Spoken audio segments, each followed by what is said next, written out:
ঠাকুর কি করছেন, ওদিকে গড়গড়া টানছেন আর পিসি সরকারের কান দিয়ে ধোঁয়া বেরোচ্ছে।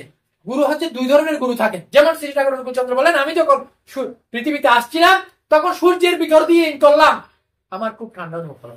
তাই সেটা ভক্তের কাছে শালগ্রাম শিলা, জ্ঞানীর কাছে ব্রহ্মবেলা। ধর্ম যখন বিপাকী বাহনে ব্যর্থ অর্থে দেয় পুরন পুরুষ, তখন এসে পাপী পরিত্রাণ পায়।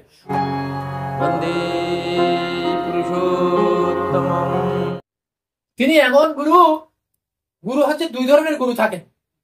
একজন হচ্ছেন রাম, কৃষ্ণ, বুদ্ধ, যিশু, এদের মতো এরা হচ্ছেন তত্ত্বগুরু। এরা পৃথিবীতে এসে কোনো সাধন ভজন করেন না, এরা আসেন পৃথিবীর মানুষকে পরিত্রাণ করানোর জন্য, পরিত্রাণ দেওয়ার জন্য এরা যুগে যুগে আসেন। আরেকটা গুরু আছেন কিরকম, এরা হচ্ছেন তত্ত্বজ্ঞ গুরু, যারা ওই গুরুকে জেনে সিদ্ধি লাভ করেন, তারা হচ্ছেন তত্ত্বজ্ঞ গুরু। তারা সাধন ভজনের মাধ্যমে সিদ্ধি লাভ করে তাদের যে স্তর পর্যন্ত তারা পৌঁছে গেছেন, সেই স্তরের সংবাদ তারা লোক সমাজে, সমাজকে পরিত্রাণের পথ দেখানোর জন্য সেই নাম তারা দিয়ে যান। আর ওই যারা গুরু, যারা যদা যদা হি ধর্মস্য গ্লানির ভবতি ভারত অভ্যুত্থানম ধর্মস্য তদাত্মানং সৃজন মহাম পরিত্রাণের সাধনা বিনাশায় দুষ্কৃত ধর্ম সংস্থাপনার্থায় সম্ভবামি। ওইটা হচ্ছে আরেক ধরনের গুরু। এদের কোনো সাধন ভজনের প্রয়োজন হয় না, এরা পৃথিবীতে যুগের প্রয়োজনে যখন যেভাবে যতটুকু পাওয়ার নিয়ে আসতে হয় তারা সেভাবে আসেন। যেমন শ্রী ঠাকুর অনুকূলচন্দ্র বলেন, আমি যখন পৃথিবীতে আসছিলাম তখন সূর্যের ভিতর দিয়ে করলাম, আমার খুব ঠান্ডা অনুভব হলো। তাহলে এরা হচ্ছেন, তারা যুগে যুগে পৃথিবীতে আসেন। হ্যাঁ, ঠাকুর বলছেন, শ্রীকৃষ্ণ বলছেন যে সর্বধর্মান পরিত্যাজ্য মামেকং শরণং ব্রজ অহং তাং সর্বপাপেভ্যো মুক্তো স্বামী মাসুচ। তুমি সবকিছু পরিত্যাগ করে আমার শরণাপন্ন হও। হ্যাঁ, ঠাকুর বলছেন যে যা ভাবে আমি তাই। শ্রীকৃষ্ণ বলছেন যে যথাং প্রপদ্যন্তে তাং ততৈব ভজাম্যহম মম বর্তানুবর্তন্তে মনুষ্য পার্থ সর্বশ। ঠাকুর অনুকূলচন্দ্রও ঠিক ভাব সমাজ অবস্থায় একই কথা বলছেন যে যা ভাবে আমি তাই, প্রাণের কোন একটু শুধু অমল ধবল বিশ্বাস চাই। সে অমল ধবল বিশ্বাসটা কি? পিওর, একদম ধবধবে শুভ্র, কোন মলিনতা থাকবে না, সেরকম আমি একটু ভক্তি চাই, বিশ্বাস চাই। হ্যাঁ, যে যা ভাবে আমি চাই, প্রাণের কোন একটু শুধু অমল ধবল বিশ্বাস চাই, আমি ভক্তের কাছে শালগ্রাম শিলা, আমি ভক্তের কাছে শালগ্রাম শিলা, জ্ঞানীর কাছে ব্রহ্মবেলা। তাইলে শালগ্রাম একটা শিলা পাথর, সেই শিলাটা যদি আমি কারো মাথায় মারি, মাথা ফেটে যেতে পারে, কিন্তু আবার যে ভক্ত সেই চিনতে পারে এটা কি জিনিস, এটা কি শুধুমাত্র একটা পাথর নাকি নারায়ণ। তাই সেটা ভক্তের কাছে শালগ্রাম শিলা, জ্ঞানীর কাছে ব্রহ্মবেলা। আমার পাতা দিয়ে পুজলে পরে ছাগল হয় পাতা খাই, আমাকে যদি ভক্তি করে পাতা দিয়েও পূজা করে, আমি সেই ছাগলের মতো হয়ে রূপ ধারণ করে আমি পাতা খাই। আমি নাস্তিকের কাছে কিছু নই, জ্ঞানীর কাছে ব্রহ্ম হই।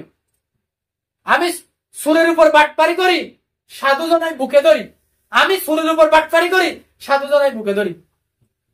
আমি মদের বোতল বগলে করে মাতাল ভাই আর পিছু দাই। আমি নাস্তিকের কাছে কিছু নই, জ্ঞানীর কাছে ব্রহ্ম হই। আমায় যে যেমন করে ডাকে আমি তেমনি হই, কথায় জানি। তাহলে ঠাকুর কি বলছেন? ঠাকুর কি বলছেন? ঠাকুর বলছেন যে যা ভাবে আমি তাই। আমাকে যদি তুমি এটা একটা ফটো পাবো, আমাকে যদি, তাইলে আমি ফটো। আমাকে যদি ও শুধুমাত্র শিবচন্দ্র চক্রবর্তীর ছেলে অনুকূলচন্দ্র একজন সাধারণ মানুষ ভাবো, তাহলে আমি একজন সাধারণ মানুষ। আর যদি তুমি আমাকে সেই অনাদির আদি গোবিন্দ ভাবো, তাহলে আমি তাই। আমি শরীরের উপর বাটপারি করি, সাধু জনায় বুকে ধরি, মদের বোতল বগলে করে মাতাল ভাই আর পিছু দাই।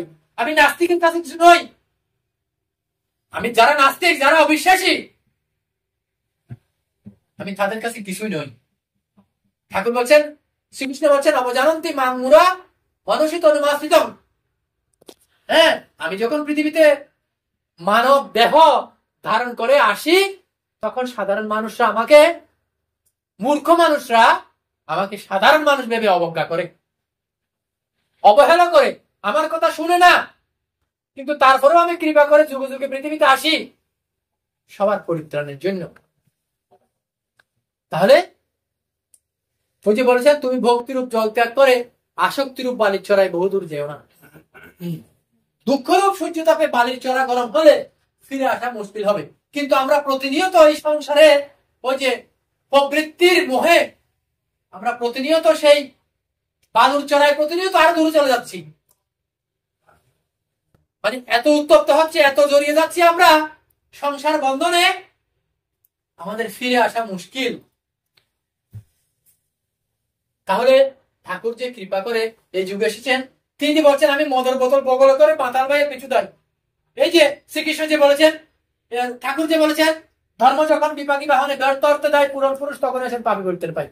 তো এই যে মদের বোতল হাতে নেওয়া সেই ব্যক্তি ছিলেন হেমচন্দ্র মুখোপাধ্যায়, একজন ব্রাহ্মণের সন্তান। তিনি একদম অল্প বয়সেই মদ খাওয়া শুরু করছিলেন, কিন্তু সেই মদ খাওয়া তিনি জীবনেও ছাড়তে পারেন নাই।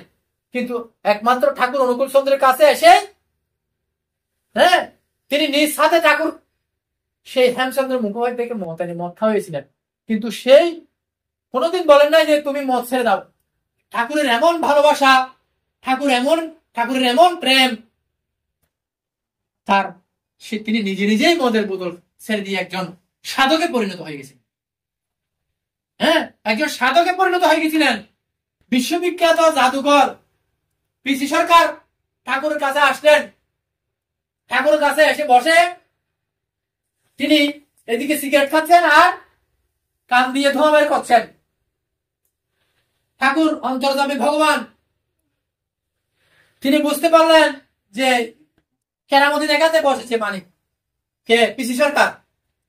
তখন ঠাকুর কি করছেন, ওদিকে গড়গড়া টানছেন আর পিসি সরকারের কান দিয়ে ধোঁয়া বেরোচ্ছে। তখন পিসি সরকার বললেন, ঠাকুর আমি জাদু দেখাই, সবাই হাততালিতে বাহবা দিয়ে অভিভূত হয়ে যায়, এত সুন্দর সুন্দর আমি জাদু দেখাই। কিন্তু আমি যতক্ষণ জাদু দেখাই ততক্ষণ মানুষ আনন্দিত থাকে, কিন্তু যখন আমি জাদু দেখে চলে যায় তখন আমার কথা আর কেউ মনে রাখে না, আমার কাছে আর কেউ থাকে না। কিন্তু আপনি এমন অজভাড়া গাইয়ে হিমায়তপুরে বসে কি জাদু দেখান যে আপনার কাছে মানুষ আসলে আর ফিরে যেতে পারে না। তখন ঠাকুর সেই পিসি সরকারকে কোনো উত্তর না দিয়ে বললেন, ওই আনন্দবাজারে যজ্ঞেশ্বর যা নামে এক দাদা আছেন, আপনি উনার কাছে যান। তখন যজ্ঞেশ্বর যা কাছে যখন পিসি সরকার গেলেন, তখন জিজ্ঞেস করলেন যে দাদা, আমি ঠাকুরকে এরকম একটা প্রশ্ন করেছিলাম, ঠাকুর কোনো উত্তর না দিয়ে আপনার কাছে পাঠিয়ে দিলেন। তখন সে যজ্ঞেশ্বর যা বললেন, দাদা আমি এই জীবনে এমন কোন কুকর্ম করি নাই, বাকি নাই, কিন্তু ঠাকুর অনুকূল চন্দ্রের কাছে আসার পরে আমি আজকে আনন্দবাজারে দুই হাত দিয়ে প্রসাদ বিতরণ করছি। অর্থাৎ আমার এই পরিবর্তন একমাত্র ঠাকুর অনুকূল চন্দ্রের দ্বারাই সম্ভব হয়েছে। তাই ঠাকুর বলছেন, ধর্ম যখন বিপাকী বাহনে ব্যর্থ অর্থে দেয় পুরন পুরুষ তখনই আসেন পাপী পরিত্রাণ পাই। ঠাকুরের কাছে এরকম চোর, ডাকাত, মদখোর সবাই আসতেন, সবাই পরিত্রাণের পথ খুঁজে পেয়েছিলেন। তো ঠাকুর তিনি এমন একজন ঠাকুর, তিনি বলছেন আমার উপার্জন হচ্ছে মানুষ আর আমার খরচ হচ্ছে ভালোবাসা। ঠাকুরকে একজন প্রশ্ন করছিলেন, ঠাকুর বিভিন্ন যুগে যারা অবতার আসিছিলেন তারা তো বিভিন্ন অস্ত্র নিয়ে আসতেন, আপনি এবার কি নিয়ে আসিছেন? ঠাকুর বলছেন আমিও নিয়ে এসেছি, তবে আমি এবার বধ করতে আসি না, আমি এবার বশ করতে এসেছি। আমি এবার নিয়ে এসেছি প্রেম, আমার উপার্জন হচ্ছে মানুষ আর আমার খরচ হচ্ছে ভালোবাসা। আমি ওই প্রেম ভালোবাসা দিয়ে মানুষকে আহরণ করি। তাই ঠাকুর বলছেন, মানুষ আপন, টাকা পর, যত পারিস মানুষ দল। ঠাকুর বলছেন, তুমি যদি এমন শক্তি অর্জন করে থাকো, পৃথিবী ভেঙে টুকরো টুকরো করতে পারো, আবার সবাইকে ঐশ্বর্যশালী করে দিতে পারো, যদি তোমার ভিতর প্রেম না থাকে তাহলে তোমার কিছুই হয় না। যাই হোক, আমার আলোচনা অনেক লম্বা হয়ে যাচ্ছে। প্রত্যেকের সর্বাঙ্গীন কল্যাণ কামনা করছি। আজকে যে বিভূতিদা এমন একটা সুন্দর বিবাহ অধিবেশনের আয়োজন করেছেন, আমি তার শারীরিক সুস্থতা এবং তার পরিবারের প্রত্যেকের সর্বাঙ্গীন কল্যাণ কামনা করছি। সর্বেষাং মঙ্গলাং ভুয়া সর্বশান্ত নিরাময়া সর্বে বদ্ধানি পশ্যন্তি বা কশ্চিৎ দুঃখ ভাগবত। সকলেই সুখ হোক, সকলেই মঙ্গলের অধিকারী হোক, পরম দয়ালের আতুল চরণে এই প্রার্থনা নিবেদন করে আমার আলোচনা করে শেষ করছি। সবাইকে রাম জয়।